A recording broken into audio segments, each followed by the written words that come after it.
ಕಥೆಗಳ ವಿಷಯದಲ್ಲಿ ಎಕ್ಸ್ಪೆರಿಮೆಂಟ್ಸ್ ಆಗ್ತಿಲ್ಲ ಅಂತ ಅನ್ನಿಸ್ತಿಲ್ವಾ ನಿಮಗೆ? ನಿಜವಾಗ್ಲೂ ಅನಿಸುತ್ತೆ.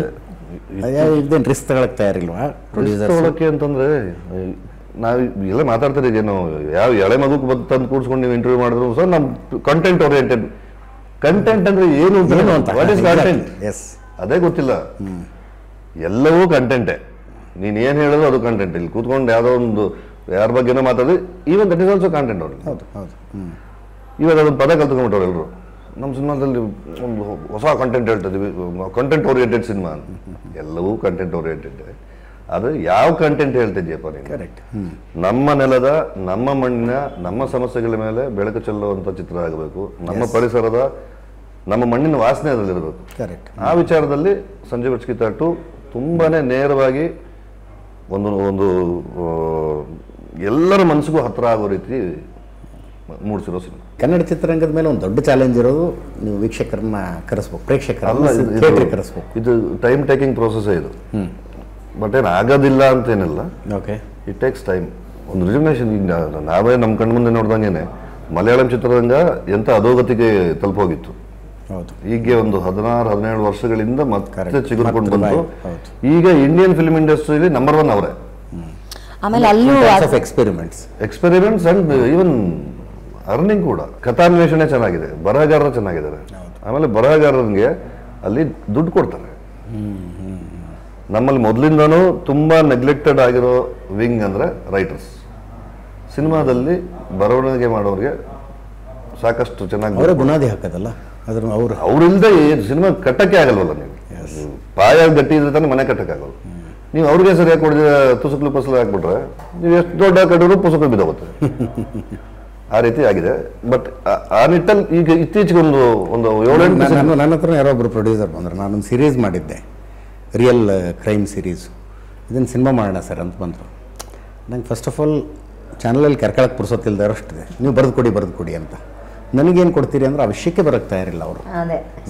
ಅದನ್ನೇ ಕೊಡಿ, ನೀವು ಅದನ್ನೇ ಬರ್ದಿದ್ರಲ್ಲ ಸರ್. ನಿಮ್ಮ ಹೆಸರು ಬರುತ್ತಲ್ಲ ಕತೆ, ಚಿತ್ರಕಥೆ ಅಂತ. ನಂಗೆ ಸಿನಿಮಾದಲ್ಲಿ ಹೆಸರು ಮಾಡಿ ಆಗಬೇಕಾಗಿದ್ದೇನೂ ಇಲ್ಲಪ್ಪ. ನನಗೇನು ಕೊಡ್ತೀವಿ ಹೇಳಿದ್ರೆ ಬ್ಯಾಂಕಾಕಲ್ಲಿ ರೂಮ್ ಮಾಡಿ ಕೊಡ್ತೀವಿ ಸರ್, ಅಲ್ಲಿ ಕುತ್ಕೊಂಡು ಬರೀರಿ ಅಂತಾರೆ ಅವರು. ಅಲ್ಲ ನೀವು ಅಂದರೆ ನಮ್ಮಲ್ಲೇ 3 ರೂಮ್ ಇದೆ ಕಡೆ. ನೀವು ಬರಹಗಾರರು ನೀವು ಅನ್ಕೊಳ್ಳೋದು ಹಂಗೆ ಅರ್ಥವಾಗಿರುತ್ತೆ. ಈಗ ನಿಮ್ಗೆ ತೆಲುಗಲ್ಲಿ, ತಮಿಳಲ್ಲಿ ಒಂದು ಕತೆ ಡಿಸ್ಕಷನ್ ಅಂತಂದ್ರೆ ಅಟ್ಲೀಸ್ಟ್ ಒಂದು 20 ಜನ ಇರ್ತಾರೆ. ಆಮೇಲೆ 20 ಜನರಿಗೆ ಸಫಿಶಿಯೆಂಟ್ ಆಗಿ ಅವರವ್ರ ಯೋಗ್ಯತೆ ಅನುಸಾರ ಎಲ್ರಿಗೂ ಹಣ ಕೊಡ್ತಾರೆ. ಎಲ್ರಿಗೂ ಹಣ ಕೊಡ್ತಾರೆ. ಮತ್ತೆ ಒಂದು ಕತೆ ಮೇಲೆ ಅಷ್ಟು ಚೆನ್ನಾಗಿ ವರ್ಕ್ ಮಾಡ್ತಾರೆ. ಪುಸ್ತಕಂತ ಕತೆ ರೆಡಿ ಆಯ್ತು ಅಂತ ತಕ್ಷಣ ನಾಳೆಯಿಂದ ಶೂಟಿಂಗ್ ಮಾಡ್ಕೊಂಡು ಅಂತ ಹಂಗೋಗಲ್ಲ. ಅವ್ರು ಕೂತು ಮಾತಾಡಿ, ಮತ್ತಷ್ಟು ಕ್ರೂಗಳ ಜೊತೆ ಕೂತು ಮಾತಾಡಿ, ಅವರೇನಾದ್ರು ಕರೆಕ್ಷನ್ಸ್ ಇರೋದು ಸರಿ ಮಾಡಿಕೊಂಡು, ಅದೊಂದು ಟೈಮ್ ಟೇಕಿಂಗ್ ಪ್ರೋಸೆಸ್. ಅದನ್ನು ಹಾಗೆ ಮಾಡಬೇಕು. ಒಂದು ವಿಧಾನ ಹೇಗಿದೆಯೋ ಅದನ್ನು ಹಾಗೆ ಮಾಡದೇ ಇದ್ರೆ ಬೇಡಿದ ಥರ ಸಿನಿಮಾಗಳು ಬರ್ತವೆ. ಇತ್ತೀಚೆಗೆ ಒಂದಷ್ಟು ಸಿನಿಮಾಗಳು ಬಂತು. ಹೊಂದಿಸಿ ಬರೆಯದಿ, ಆ ಥರದ್ದು ಒಂದಷ್ಟು ಸಿನಿಮಾಗಳು ಬಂತು. ಎಷ್ಟು ಚೆನ್ನಾಗಿ ಮಾಡಿದ್ರು ಹುಡುಗರು ಅಂದರೆ ತುಂಬ ಅದ್ಭುತವಾದ ಪ್ರಯತ್ನಗಳು.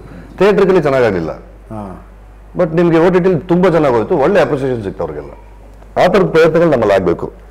ಅದ್ರ ಕೊರತೆ. ಅದು 4-5 ಸಿನಿಮಾಗಳು ಬಂದು ಹಂಗೆ. ಈ ಸಾಧಾರಣ ಬಣ್ಣ, ಸಾಧಾರಣ ಮೈಕಟ್ಟು, ಬಣ್ಣ, ಆ ಥರದ್ದೆಲ್ಲ ಸಿನಿಮಾಗಳು. ಹೌದು, ಅವು ಒಂದೊಂದು ಹೊಸ ಭರವಸೆ ಮೂಡಿಸೋದು. ಹೌದು. ಹೇಮಂತ ನಾವು ಸವಾರಿ ಮಾಡಿದಾಗ ಅದಕ್ಕೆ ಜೇಕಬ್ಗೆ ಅಸಿಸ್ಟೆಂಟ್ ಡೈರೆಕ್ಟರ್ ಆಗಿತ್ತು. ಗೋಧಿ ಬಣ್ಣ. ನಾನು ಗೋಧಿ ಬಣ್ಣನು ಎಂಥ ಸಿನಿಮಾ ಮಾಡಿದಾನಪ್ಪ. ಎಷ್ಟು ಕಷ್ಟಪಟ್ಕೊಂಡು ಮಾಡಿದ್ದು. ತುಂಬ ಲಿಮಿಟೆಡ್ ಬಜೆಟಲ್ಲಿ. ಈಗ ನಮ್ಮಂಥವ್ರು ಆಫ್ಟರ್ ಲಾಂಗ್ ಟೈಮ್ ಥಿಯೇಟರ್ಗೆ ಹೋಗಿದ್ದು ಅವಾಗ ಯಾವುದೋ ಚೆನ್ನಾಗಿದೆ ಅಂತ. ಆಮೇಲೆ ನೋಡಿ, ಕಾಮನ್ ಹ್ಯೂಮನ್ ಟೆಂಡೆನ್ಸಿ ಹೆಂಗಿರುತ್ತೆ ಅಂದರೆ, ನಾವೊಂದು ಒಳ್ಳೆ ಸಿನಿಮಾ ನೋಡಿದಾಗ ಹೊರಗಡೆ ಬಂದು ಇಬ್ಬರಿಗೆ ಹೇಳೋದು. ಕೆಟ್ಟದಾಗಿದ್ರೆ ಸಿನಿಮಾ ಬಂದ ತಕ್ಷಣ 9 ಜನಕ್ಕೆ ಹೇಳ್ತೀವಿ. ಕರೆಕ್ಟ್. ಹೌದು ಹೌದು. ಹಾಗಾಗಿ ಈ ಕಾಂಪಿಟೇಷನ್ ನಾವು ಒಳ್ಳೆ ಸಿನಿಮಾ ಮಾಡಲೇಬೇಕು. ನೀನು ಹೋಗಿ ಇಬ್ಬರಿಗೆ ಹೇಳೋದು ಪರವಾಗಿಲ್ಲ, ಹೇಳು. ಇಬ್ಬರಿಗಾದ್ರೂ ಹೇಳು. ಜನ ಥಿಯೇಟರ್ಗೆ ಬರೋ ಥರ ಆಗಬೇಕು. ರಚಿತಾ ರಾಮ್ ಕ್ಯಾರೆಕ್ಟರ್ ಹೆಂಗೆ ಬಂದಿದೆ? ತುಂಬ ಚೆನ್ನಾಗಿದೆ. ತುಂಬ ನ್ಯಾಚುರಲ್ ಆಕ್ಟ್ರೆಸ್ ಅನ್ನಿಸ್ತಾರೆ ನಂಗೆ. ಹೌದೌದು ಅಲ್ವಾ? ತುಂಬ ಚೆನ್ನಾಗಿ ಆ್ಯಕ್ಟಿಂಗಿಗೆ ಅವ್ರೇನು ಕಷ್ಟಪಡಲ್ಲ, ಅಂದರೆ ಫ್ಲೋರ್ಲೆ ಹೋಗಲ್ಲ. ಕೆಲವು ಪಾತ್ರಗಳಿಗೆ ಬೇಕಾಗುತ್ತೆ ಇನ್ವಾಲ್ವ್ಮೆಂಟ್ ಬೇಕಾಗುತ್ತೆ. ಹೌದು. ಆ ಹುಡುಗಿಗೆ ತಾಕತ್ತಿದೆ. ನನಗೆ ರಚಿತಾ ರಾಮ್ ಬಗ್ಗೆ ಹೇಳೋದಾದ್ರೆ ಕ್ಲೈಮ್ಯಾಕ್ಸ್ ಸೀನು ಚಿಂದಿ ಕಿಲ್ಡ್ ಇಟ್. ಹೌದಾ? ಸೂಪರ್ ಆಗಿ ಮಾಡಿದ್ದಾರೆ. ತುಂಬಾ ಚೆನ್ನಾಗಿ ಮಾಡಿದ್ದಾರೆ. ತಂದೆ ಮಗಳ ಬಾಂಧವ್ಯದ ಒಂದು 3-4 ದೃಶ್ಯಗಳಿದ್ದಾವೆ. ಅದು ಅಷ್ಟೇ. ಅದೇನು ಅಂತ ಕೇಳಿದ್ರೆ ರಸಭಂಗ ಆಗತ್ತೆ ಈಗ. ಅದ್ಭುತವಾಗಿ ಕಾಣ್ತಾರೆ. 10 ವರ್ಷದ ಡಿಫ್ರೆನ್ಸ್ ನಿಮ್ ಕಣ್ಣಿಗೆ ಕಾಣುತ್ತೆ.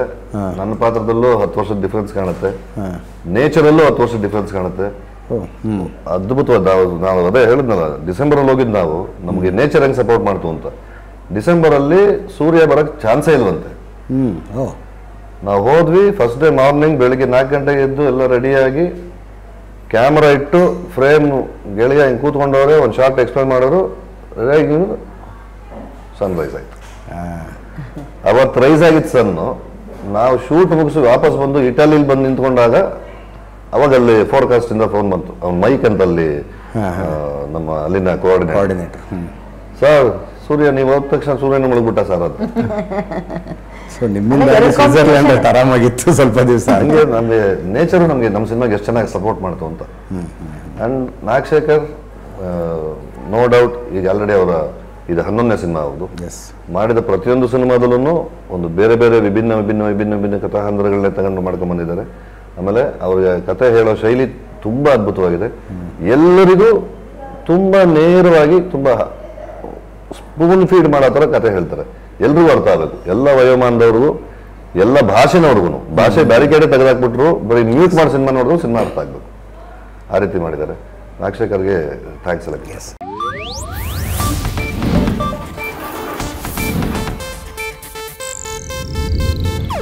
ಇದು ಏಷ್ಯಾನೆಟ್ ನ್ಯೂಸ್ ನೆಟ್ವರ್ಕ್ ಪ್ರಸ್ತುತಿ.